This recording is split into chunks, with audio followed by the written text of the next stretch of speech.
Olá, muito boa noite a você. Eu sou Adalberto Piotto e seja bem-vindo ao Cenário Econômico pela TV Brasil, com emissoras públicas de todo o país. Diretamente dos estúdios da B3, do centro da cidade de São Paulo, vamos aos destaques do programa de hoje. Nós tivemos hoje um dia de bolsa mais calmo, se a gente levar em conta as altas que tivemos recentemente, mas o detalhe é que hoje o dólar caiu abaixo dos 3,70, um dos destaques do programa. Mas o principal de hoje foi exatamente a divulgação pela prévia do PIB, o indicador de atividade econômica do Banco Central, que cresceu quase 0,5% em agosto sobre o mês de julho, 2,5% em relação a agosto do ano passado e ficou acima das expectativas. A gente fala sobre isso daqui a pouquinho. No ano, o acumulado do IBC-BR, que é o Índice de Atividade Econômica, já chega a quase 1,5%. Vamos lá. Dentre os investidores, dólar abaixo dos 3,70, o otimismo eleitoral ainda tendo muito impacto aqui na Bolsa e no mercado financeiro. Os combustíveis estão pressionando a inflação do mês de outubro, porque embora o dólar esteja baixando agora, ele continua no patamar alto, mas esteve muito mais alto recentemente, que foi quando se houve, por exemplo, compra de combustível com dólar alto, com o preço do petróleo, do barril do petróleo também alto. E no estúdio a gente conversa sobre o mercado de turismo e o dólar aqui hoje no cenário econômico que já está no ar.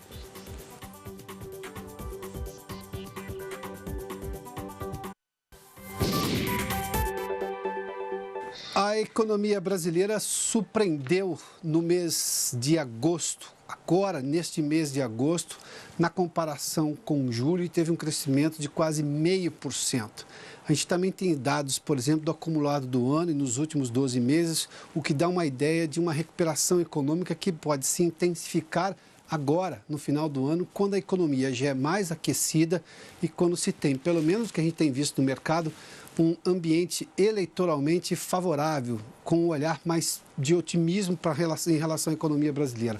Vamos dar uma olhadinha aqui nos números do Índice de Atividade Econômica do Banco Central. É uma espécie de prévia do PIB, mas vale dizer também que a metodologia não é igual exatamente usada pelo IBGE, que é sim quem faz a medição do PIB oficial no país. Vamos lá. Agora, no mês de agosto, o crescimento foi de 0,47%. A mediana do mercado, segundo o jornal Estado de São Paulo, estava em 0,25%, ou seja, dentro da média do mercado, cresceu-se acima da expectativa que se tinha, ou seja, um crescimento de quase 0,5% no mês de agosto. Vamos só fazer uma referência, porque se a gente comparar com julho, que já tinha crescido 0,65%, só que julho tinha um pouco de recuperação de junho, que ainda tinha sido afetado de forma muito intensa pela greve dos caminhoneiros, ou seja, este crescimento de agosto é um crescimento em cima de um valor de recuperação de julho, o que dá a entender claramente um sinal de recuperação econômica, porque nós temos aqui 2 meses de crescimento, mas 2 meses com essa especificidade, essa característica especial. O crescimento no mês de agosto é importante porque não está mais influenciado pela recuperação, por exemplo, de uma baixa que teve em junho por causa da greve dos caminhoneiros. Julho, sim, julho teve uma recuperação muito em função do problema que houve em junho. Era notório e muito esperado que teríamos um número positivo. Agora, crescer 0,47% sobre 0,65% de julho é sim uma notícia positiva. Vamos dar uma olhadinha no comparativo com agosto do ano passado, que a gente não tinha tido greve dos caminhoneiros. O crescimento foi de 2,5%. O que demonstra claramente uma recuperação da economia. Eu falo com muita frequência aqui que a gente está crescendo este ano, nós teremos um segundo ano de crescimento da economia, ou seja, afastar de vez a recessão que tivemos em 2015 e 2016 por erros grotescos na condição da política econômica do governo anterior. Isso está público e notório, fácil de verificar pelos números, mas a gente vai crescer menos e com menor intensidade do que se esperava. Mesmo assim, é um crescimento. Agora, se a gente olhar, por exemplo, no ano, o acumulado chega a 1,28%. Dia desses, eu divulguei aqui na segunda-feira que o mercado financeiro está esperando dentro do Boletim Focus, que é uma pesquisa que o Banco Central faz com agentes econômicos, mais de 100 agentes econômicos no país, analistas de várias instituições econômicas, o mercado espera um crescimento de 1,35%. Essa é a última expectativa do mercado, 1,34%, 1,35%. O acumulado do ano, só até agosto, já está em 1,28%. Se eu levar em conta uma questão de sazonalidade, que final de ano sempre é mais aquecido, ou seja, eu tenho possibilidade de crescimento maior. Levando-se em conta essa recuperação do mês de agosto, muito provavelmente a gente passa isso daí e vamos crescer muito provavelmente também acima de 1,5%. Por quê? Nos 12 meses, se eu pegar, obviamente que eu estou pegando os meses do ano passado, que a gente está em agosto, eu estou pegando, por exemplo, setembro, outubro, novembro e dezembro do ano passado, 4 meses finais do ano passado. Eu tenho um acumulado de 1,5%. Mas o detalhe é que agora nós temos duas coisas que podem interferir positivamente num crescimento maior este ano. Primeiramente, esse acumulado de 1,28 só até agosto. Se eu tenho setembro, outubro, novembro e dezembro, eu tenho mais 4 meses. Os 4 meses finais do ano são sazonalmente mais aquecidos. Além disso, eu tenho, segundo a que a gente olha no mercado, um ambiente eleitoralmente mais favorável, ou seja, com possibilidade de investidores tirarem o dinheiro do lugar onde eles guardaram por enquanto e voltar a investir, fazer investimentos justamente porque a expectativa é de um crescimento maior da economia no ano que vem. E da lógica do investimento é assim, quem sai primeiro corre até mais risco, mas tem ganhos maiores no futuro. Como nós temos uma demanda reprimida no Brasil de crescimento, capitalistas brasileiros estão segurando dinheiro há muito tempo por causa dessas turbulências todas eleitorais este ano. Nós tivemos, por exemplo, no ano passado o problema da JBS, que foi exatamente no mês de maio, e aquilo tudo implicou em problemas por exemplo, das reformas que não foram aprovadas no ano passado. Nós passamos por isso. A greve dos caminhoneiros este ano interferiu também dentro da perspectiva, a expectativa que se tinha da economia. Tudo isso parece estar superado e, obviamente, esses números ainda são de agosto. Setembro já provavelmente será mais positivo. Outubro e novembro ainda mais por essas duas questões que eu fiz. A decisão agora do segundo turno, ou seja, resolve essa questão eleitoral e, obviamente, já se faz planos de uma maneira mais concreta, com o resultado em mão das eleições, levando-se em conta que nós já temos um acúmulo de um número aqui bastante razoável. Obviamente que o Brasil tem algumas amarras e tem gargalos e são alguns extremamente importantes. Nós temos ainda problemas de infraestrutura, só que nós temos duas coisas que, pelo menos no curto prazo, não vão tolher um crescimento brasileiro. Duas coisas são muito essenciais. Por exemplo, nós temos demanda reprimida e nós temos ociosidade da infraestrutura brasileira. Dentro, por exemplo, nas fábricas, nós temos especialmente a capacidade ociosa ainda muito grande nas fábricas. Se eu aumentar o consumo brasileiro, eu ainda tenho condições de atender sem isso pressionar a inflação. E outra, a infraestrutura brasileira, embora seja um gargalo importante, como foi mal utilizado e pouco utilizado nesse tempo, ainda por um curto espaço de tempo, a gente não vai ter, por essa razão, um problema econômico. No longo prazo, sim. No longo prazo, nós temos esse nó da infraestrutura, que é seguramente um dos principais, se não o principal desafio para o crescimento econômico de longo prazo no Brasil, que vai ser uma das prioridades, terá de ser, de um jeito ou de outro, do próximo presidente eleito agora, daqui a 2 semanas, um pouco menos de 2 semanas, no domingo, não este próximo domingo, no dia 28. Bom, vamos falar do mercado agora. Hoje a Bolsa ficou praticamente estável, a 0,05% de alta, isso é estabilidade, a 85.763 pontos. Ontem teve um crescimento importante, acima de 2%. Vamos dar uma olhadinha agora no kit eleições, que a gente fala sobretudo das estatais. Eletrobras hoje teve queda de 5,38%. Banco do Brasil alta, uma alta pequena de 0,86%, claro, comparado às altas que o Banco do Brasil teve recentemente. E a Petrobras hoje teve uma queda de 1,05% a R$ 26,45 a ação. O dólar comercial ainda continua refletindo todo o otimismo do mercado financeiro, o otimismo eleitoral, com o resultado das últimas pesquisas de segundo turno. Hoje o dólar caiu mais 1%, 1,02%. a R$ 3,68. Rompeu de vez no fechamento a barreira dos 3,70, porque durante o dia o dólar já tinha passado, em outros dias também, essa barreira tinha sido negociada a menos de 3,70, mas agora foi exatamente o fechamento do dia, R$ 3,68. Daqui a pouco a gente fala sobre uma pesquisa da Confederação Nacional dos Dirigentes Lojistas e do SPC Brasil sobre os hábitos de consumo do Brasil e principalmente essa relação crédito e consumo que nós temos hoje. Mas vamos falar de um outro assunto aqui, porque a gente viu um número importante que o dólar, que neste momento está baixo, tem uma influência muito forte ainda na inflação do IGP, o IGP-10 medido pela Fundação Getúlio Vargas, sobretudo no preço dos combustíveis. Nós tivemos alta recente, na verdade sempre rondou os $80 o barril do petróleo recentemente e o dólar continuou alto. Isso em algum momento chegaria no preço dos combustíveis, pressionando justamente a inflação. Isso já começou a acontecer, segundo essa medição da Fundação Getúlio Vargas. A Flávia Grossi está conosco no Rio de Janeiro e nos traz detalhes. Flávia, boa noite, bem-vinda. Obrigada, Piotr. Boa noite para você, boa noite a todos. O Índice Geral de Preços 10, medido pela Fundação Getúlio Vargas, ele é calculado com base em preços coletados entre os dias 11 do mês anterior e 10 do mês de referência. Pois é, esse IGP-10 registrou uma inflação de 1,43% em outubro. Esse índice é 0,23 ponto percentual maior do que a taxa de setembro e 0,94 ponto percentual acima do que foi registrado em outubro do ano passado. Como você falou, Piotr, o encarecimento dos combustíveis pressionou essa inflação ao consumidor. Outros grupos que também ficaram mais caros foram alimentação, educação, leitura e recreação, saúde e cuidados pessoais. Ao longo do ano, o indicador acumula alta de 9,44%. Piotr.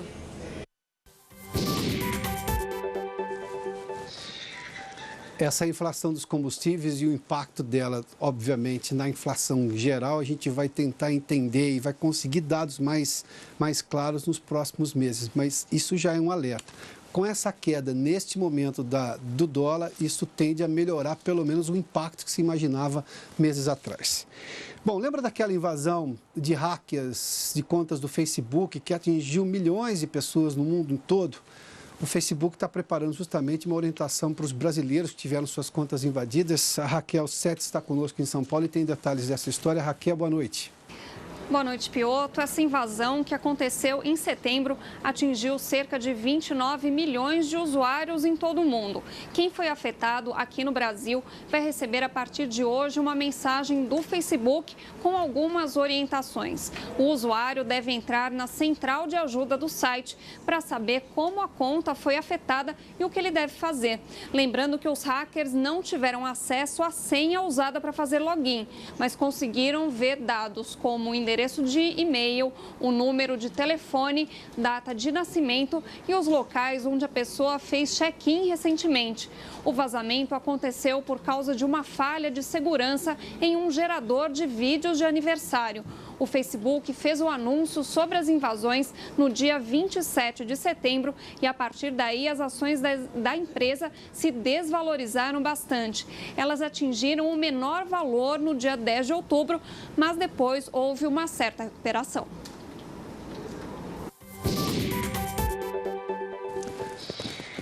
Muito obrigado, Raquel. Bom, vamos falar um pouquinho sobre consumo. Saiu uma pesquisa da Confederação Nacional dos Dirigentes Lojistas e do SPC Brasil, do Serviço de Proteção ao Crédito, justamente sobre o consumo dos brasileiros e a dificuldade em obter crédito, assim como, por exemplo, o comportamento diante de uma necessidade financeira.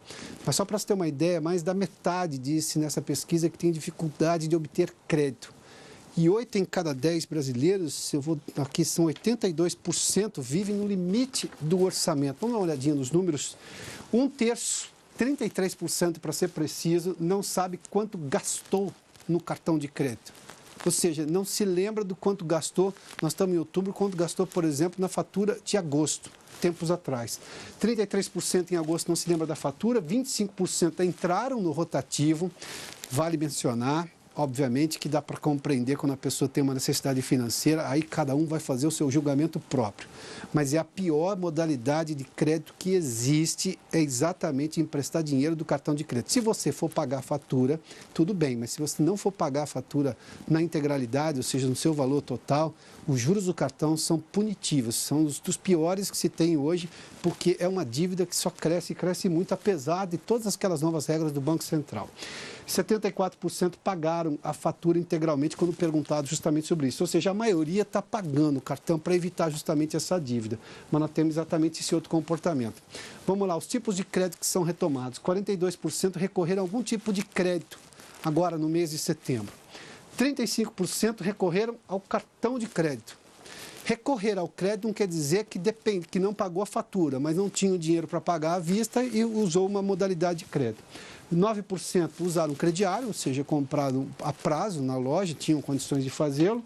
7% o cheque especial, que é também uma das piores coisas que se tem para recorrer. É aquele limite, você não tem cheque, não importa. É aquele limite que você tem na conta corrente. E 6% a um empréstimo em banco, por exemplo, ou numa financeira, esse tipo de empréstimo negociado pessoalmente, ou mesmo que você faça isso por um site de forma eletrônica, é o que se chama de empréstimo pessoal, né? Mas nós temos ainda uma recorrência muito grande ao cartão de crédito. Vamos lá, e aqui tem um detalhe, 82%, o que dá pouco mais de 8 pessoas em cada 10, estão no limite do orçamento. Estão vivendo com dinheiro contadinho, para usar uma expressão de antigamente.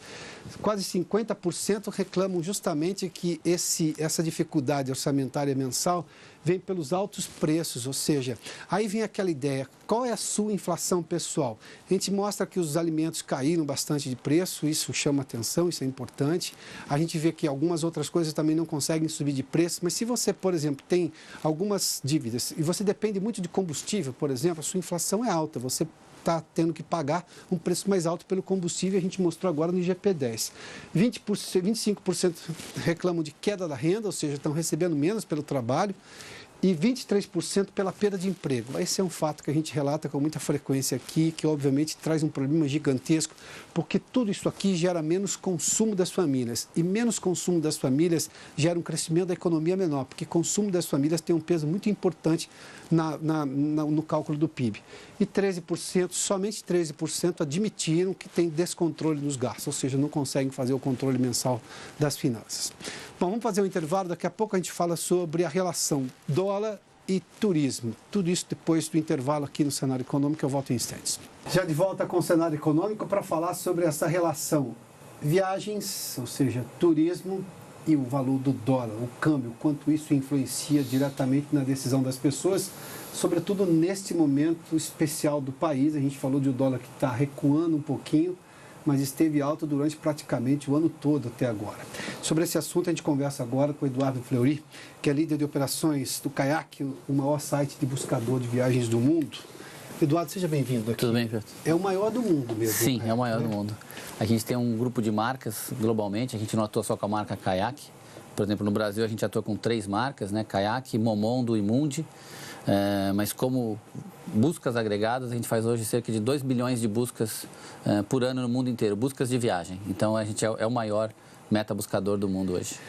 Viagem não é uma coisa, sobretudo as de turismo, que as pessoas tomam decisão em cima da hora. Isso é muito raro acontecer. A maior parte das pessoas faz previsão, faz um plano de viagens. E a gente operou boa parte do ano, a gente viveu, na verdade, não operou, isso é o linguajar do mundo financeiro, mas vamos lá. A gente viveu boa parte do ano com o dólar em alta, com insegurança em relação ao dólar, com sempre propensão de alta do dólar. Só agora que a gente está vendo um recuo importante da moeda americana. Isso afastou qualquer possibilidade de viagem internacional para boa parte das pessoas? Na verdade, você tem 2 movimentos que acontecem em paralelo, né? A primeira coisa é que, quando você fala de viagem internacional, a passagem aérea é só um dos custos da viagem. Sim, claro. Então, às vezes a gente fica olhando a passagem para Miami, para Orlando, tantos dólares, $1.800, etc. E quando chega lá tem parque, tem alimentação, tem hospedagem, tem aluguel de carro. Então, o que faz a pessoa optar por um destino nacional não é só o custo da passagem aérea internacional, mas sim o entendimento de todos os custos que envolve uma viagem. O que a gente observou, se você olhar, a gente tem 6 meses seguidos de alta de dólar, agora baixando um pouco. E ainda o dólar que a gente vê nas notícias não é o dólar turismo e nem o dólar está disponível para as pessoas na casa de câmbio muitas vezes, né? Claro. Então, você tem hoje, o dólar está 3,68, o turismo está 3,86. 3,86. Com taxas e tudo arredondando. Com taxas e tudo arredondando. Exatamente. Se você vai usar cartão, tem o IOF, etc. Então fica realmente muito caro. Eduardo, você falou do custo que a pessoa está lá, ou seja, quando ela vai comprar qualquer coisa que custa $10, ela está falando de R$40. R$40.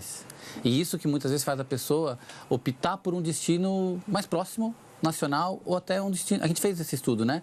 Se você observar.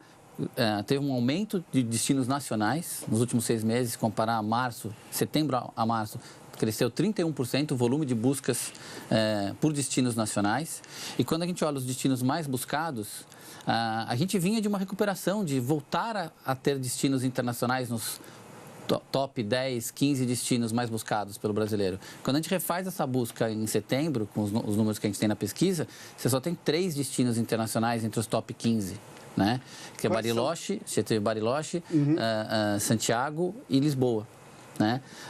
Bariloche e Buenos Aires disputando ali, e até são destinos que tiveram uma desvalorização maior que a do real junto ao dólar, então virou uma oportunidade. Chama atenção Lisboa, que era terceiro mais procurado, foi para 15º. Né? Orlando e Miami, que nem apareceram nos 15 primeiros em setembro. Né? Então, a gente acredita que agora, no último trimestre, vai haver uma recuperação, não só por causa do movimento do Black Friday, mas por conta que estimula muito o mercado de travel, mas também por conta de viagens de férias e tal, e até Réveillon. Mas a gente viu uma mudança drástica, assim, de você ter 6 destinos internacionais entre os top 10 mais buscados no caiaque, para cair para 2 nos top 10 e 3 no top 15. Eduardo, me permita uma pergunta, até porque não é raro, como consumidor eu vejo, normalmente uma agência de turismo ou uma empresa aérea faz uma promoção dizendo assim, congelamos o valor do dólar em X por aí. O que é um valor do dólar compatível com criar oportunidade para viagens ao exterior? Quando as pessoas levam a esse valor do dólar, é um valor do dólar que começa a chamar as pessoas novamente para viagens ao exterior. Tem um patamar assim que chama não atenção? Tem um patamar. De 3, abaixo de 3? Não, eu diria que assim, o ponto... A gente tem uma demanda reprimida por viagens muito grande. Então, você vê o crescimento de viagens internacionais, apesar do dólar crescente, o dólar tinha um patamar de 2,80, depois de 3,20, as pessoas continuam viajando. E você pegar o crescimento de viagens internacionais ano após ano, continua crescendo. Quanto que o brasileiro gasta lá fora, continua crescendo. O ponto é, o que mais faz o turista, digamos assim, protelar uma viagem internacional é a incerteza. Instabilidade. É instabilidade. Se está 3,70 e fica em 3,70, ele se adapta e planeja, troca um tipo de hotel, troca um tipo de alimentação, faz uma alimentação por dia só, pega um pacote de um resort que tem tudo incluído e vale a pena, faz cruzeiro, que para muita gente é uma opção que entende que não tem hotel, hospedagem, alimentação, tudo junto, e faz um pacote, mas ela viaja. Né? A gente não tem uma queda do volume de buscas no caiaque, tem sim um aumento do volume de buscas para destinos nacionais, mas eu falar para você que assim, vai cair o número de viagens para um determinado destino? Sim, vai cair por conta do dólar, mas vai aumentar o de outros. Né? Então, quando a gente estava com o dólar 3,20, 3,17 no começo do ano, a gente estava vendo uma recuperação bastante grande para destinos internacionais. Então, assim, não precisa chegar a 2 o dólar para as pessoas viajarem. O dólar de 3,20, as pessoas já estavam voltando a viajar bastante. Porque o ano passado, a exceção do solavanco do mês de maio, comecinho de junho, por causa do problema justamente com a história da JBS, que teve ali um dia de bolsa que caiu acima de 10 pontos e tudo mais, nós tivemos um dólar praticamente estável, com valores muito razoáveis. O ano passado teve um incremento gigantesco de volta à viagem exterior. Né? Exatamente. Quando você compara, né, a gente pega todo ano, a gente pega o volume de buscas anual e faz um reporte no começo do ano seguinte. Então, você compara 15, 16, 17. Quando a gente lançou o reporte do 2017, todas as buscas feitas no site, 2017, que a gente lançou em janeiro de 18, comparado com os anos anteriores, subiu a busca por destinos internacionais. Né? A gente faz, inclusive, essa busca separada para quem busca por celular, quem busca por computador, para ver o comportamento. Você tinha uma média de 3 a 4 destinos internacionais no ano de 2016, nos top 10, subiu para 5 a 6 no ano de 2017. Exatamente por conta da estabilidade. E quais são os destinos brasileiros, os domésticos que estão em alta justamente por causa dessa questão da instabilidade ainda muito relacionada ao câmbio? Você tem uma característica que os destinos que conseguem combinar negócios e praia que são os que mais crescem. Então, você tem Salvador, Fortaleza, Florianópolis se destacando muito. São Paulo e Rio acaba ficando constantemente entre os principais, né? E você tem algumas mudanças, por exemplo, você vê o crescimento, às vezes, muito grande de Juazeiro do Norte, que era uma coisa que na pesquisa apareceu quando a gente fez em setembro, muito em decorrência do crescimento do hub de Fortaleza, né? Uma coisa que, assim, está falando aqui que movimenta a economia, quando você olha para o turismo, os aeroportos descentralizados movimentam muito a economia. Então, você tem um papel cada vez mais crescente dos aeroportos fora do eixo Rio-São Paulo. Ou seja, a infraestrutura... A infraestrutura que você comentou agora há pouco aumenta e cria um drive novo de via, até de desafogar a malha. Claro. Você pega pessoas querendo vir de São Luís do Maranhão para Fortaleza, elas faziam conexão para Brasília para ser mais barato. Então, a gente ainda tem essa característica, mas o aeroporto de Fortaleza hoje, ele é um hub para voos internacionais.